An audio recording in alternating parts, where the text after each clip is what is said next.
ತ್ರಿವರ್ಣ ನ್ಯೂಸ್ಗೆ ಸ್ವಾಗತ. ನಾನು BM ಹನೀಫ್. ಇದು ಹನಿ ಟ್ರ್ಯಾಕ್.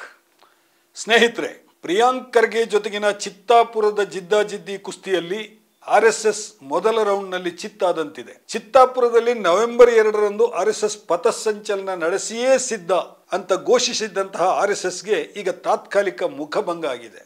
ಮತ್ತೊಮ್ಮೆ ಶಾಂತಿ ಸಭೆ ನಡೆಸಿ ಅಂತ ಜಿಲ್ಲಾಡಳಿತಕ್ಕೆ ಆದೇಶ ನೀಡಿತು. ಕಲಬುರಗಿ ಹೈಕೋರ್ಟ್ ಪೀಠ ಗುರುವಾರ RSS ಪರ ಅರ್ಜಿಯ ಕುರಿತು ವಿಚಾರಣೆ ನಡೆಸಿದೆ. ನವೆಂಬರ್ 2ರಂದು ಚಿತ್ತಾಪುರದಲ್ಲಿ RSS ಪಥಸಂಚಲನಕ್ಕೆ ಅವಕಾಶ ಇಲ್ಲ ಅಂತ ಸ್ಪಷ್ಟವಾಗಿ ಹೇಳಿದೆ. ಜೊತೆಗೆ ಜಿಲ್ಲಾಡಳಿತಕ್ಕೆ ಅದೊಂದು ಆದೇಶ ಹೊರಡಿಸಿದೆ, ಮತ್ತೊಮ್ಮೆ ಶಾಂತಿ ಸಭೆ ನಡೆಸಿ ಅಂತ ಹೇಳಿದೆ. ಮೊದಲ ಸಲ ಕಲಬುರಗಿ ಜಿಲ್ಲಾಧಿಕಾರಿ ಕಚೇರಿನಲ್ಲಿ ನಡೆದ ಶಾಂತಿ ಸಭೆಯಲ್ಲಿ ಭೀಮ್ ಆರ್ಮಿ ಮತ್ತು RSS ಮಧ್ಯೆ ಬಹಳ ದೊಡ್ಡ ಜಟಾಪಟಿ ನಡೆದಿತ್ತು. ಅದೇ ದಿನ ತಾವು ಪಥಸಂಚಲನ ನಡೆಸುವುದಾಗಿ ಭೀಮ್ ಆರ್ಮಿ ಸಂಘಟಕರು ಪಟ್ಟು ಹಿಡಿದಿದ್ರು.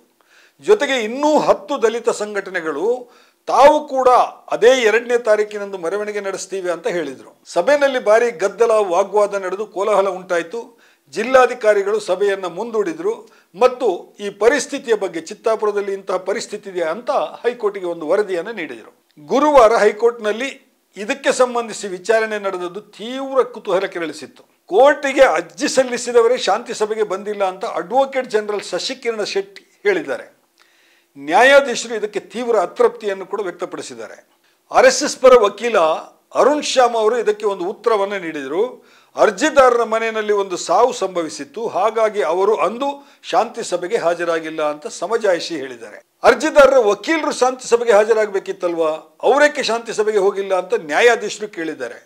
ಅದಕ್ಕೆ ಅರುಣ್ ಶ್ಯಾಮ್ ಆ ಶಾಂತಿ ಸಭೆಗೆ ವಕೀಲರಿಗೆ ಆಹ್ವಾನ ಇರಲಿಲ್ಲ ಅಂತ ಹೇಳಿದ್ದಾರೆ. ಇದೆಲ್ಲ ವಿಚಾರಣೆ ನಡೆದ ಬಳಿಕ ಸರ್ಕಾರಕ್ಕೆ ಸಮಸ್ಯೆ ಬಗೆಹರಿಯುವುದು ಮುಖ್ಯ, ನಾವು ಬೆಂಗಳೂರಿನಲ್ಲಿ ಶಾಂತಿ ಸಭೆ ನಡೆಸೋದಕ್ಕೆ ಸಿದ್ಧವಿದ್ದೇವೆ ಅಂತ ಅಡ್ವೊಕೇಟ್ ಜನರಲ್ ಶಶಿಕಿರಣ್ ಶೆಟ್ಟಿ ಹೇಳಿದ್ದಾರೆ. ಕೊನೆಗೆ ನ್ಯಾಯಾಧೀಶರು ಒಂದು ತೀರ್ಪು ಕೊಟ್ಟಿದ್ದಾರೆ. ಸರಿ, ನವೆಂಬರ್ 5ಕ್ಕೆ ಮತ್ತೊಮ್ಮೆ ಶಾಂತಿ ಸಭೆ ನಡೆಸಿ ಅಂತ ಜಿಲ್ಲಾಧಿಕಾರಿಗಳಿಗೆ ಹೇಳಿದ್ದಾರೆ. ವಿಚಾರಣೆಯನ್ನು ನವೆಂಬರ್ 7ಕ್ಕೆ ಮುಂದೂಡಿದ್ದಾರೆ. ಈ ಮಧ್ಯೆ ಈ ಕೇಸ್ನಲ್ಲಿ ಕೇಂದ್ರ ಸರ್ಕಾರವನ್ನು ಕೂಡ ಕೋರ್ಟಿಗೆ ಎಳೆಯುವಂತಹ ಪ್ರಯತ್ನ ನಡೆದಿರೋದು ಕುತೂಹಲ ಕೆರಳಿಸಿದೆ. ಅರ್ಜಿದಾರ ಅಶೋಕ್ ಪಾಟೀಲ್ ಕೋರ್ಟಿಗೆ ಮಧ್ಯಂತರ ಅರ್ಜಿಯೊಂದನ್ನು ಸಲ್ಲಿಸಿದ್ದಾರೆ. ಕೇಂದ್ರ ಸರ್ಕಾರವನ್ನು ಈ ಕೇಸ್ನಲ್ಲಿ ಪ್ರತಿವಾದಿಯನ್ನಾಗಿ ಮಾಡಿ ಅಂತ ಅವರು ಮನವಿ ಮಾಡಿದ್ದಾರೆ.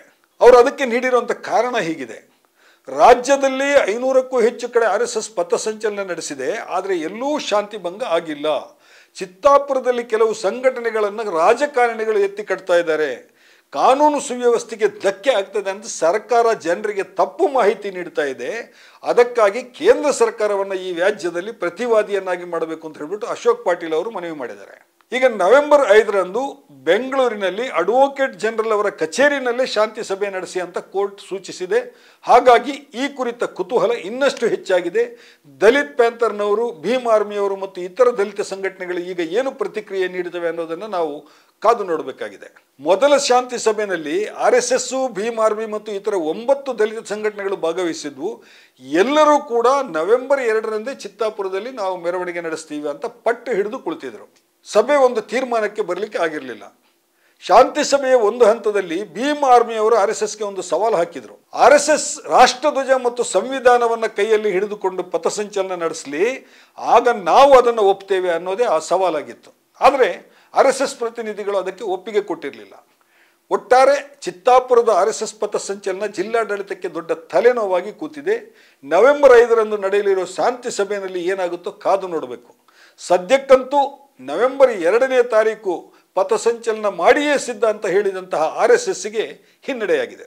ಸ್ನೇಹಿತರೆ, ಇದಾಗಿತ್ತು ಇವತ್ತಿನ ಹನಿ ಟ್ರ್ಯಾಕ್. ಇನ್ನೊಂದು ವಿಷಯದ ಜೊತೆಗೆ ಮತ್ತೆ ನಿಮ್ಮ ಮುಂದೆ ಬರ್ತೇನೆ. ತ್ರಿವರ್ಣ ನ್ಯೂಸ್ನ ಸ್ಪೆಷಲ್ ಸ್ಟೋರಿಗಳನ್ನು ನೋಡ್ತಾ ಇರಿ. ನಮಸ್ಕಾರ.